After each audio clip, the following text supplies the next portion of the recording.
روجا چې کله اوس باغې کې تقریبا اخري جمعه ده او دې ته جمعة الوداع هم وایي اخري جمعه ورته وایي پښتانه.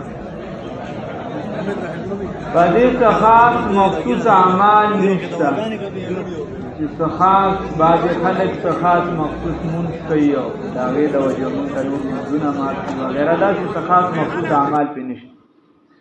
خو بیا هم په دې اعتبار سره دا اهم ده چې بابا دا جمعه چې دا زمونږ نه رخصتېدونکې ده او داسې جمعه چې دا بیا راتلونکې نه ده.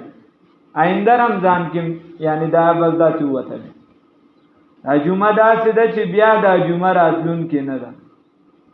نو یو دوه خبرې درې دا ضروري دي. یو خبره دا ضروری ده چې الله رب العزت موږ له او تاسو له توفیق راکړو موږ دغه روجې ونیسلې. نو الله رب العزت قرآن کې فرمایي لعلکم تتقون د پاره دې چې تاسو تقوادار شئ. بیا الله وی دا ما په خپلو بندګانو لازم کړي دي چې کلمه یې ویلې ده. نو چې تا کله دا ونیسلې دا روجې نو ته په د خدای پاک شکر ادا کو دا الله شکر ادا کوه وی الحمدلله. 2 رکعاته نفل کوه دا الله شکر ادا کوه چې خدایا تا مال توفیق راکو ما دغه روجې ونیسلې. شکر بادا کی ځکه ډیر خلک وي الله دې موږ محفوظ وساتي الله دې زموږ کورونه محفوظ وساتي. چې رمضان راشي او لاړ شي ختم شي خو د هغه کورونو ته دا اندازم نه لګي چې رمضان راغی او کله. ډیر خلک وي اعمالو کې د سره شرکت ونه کی.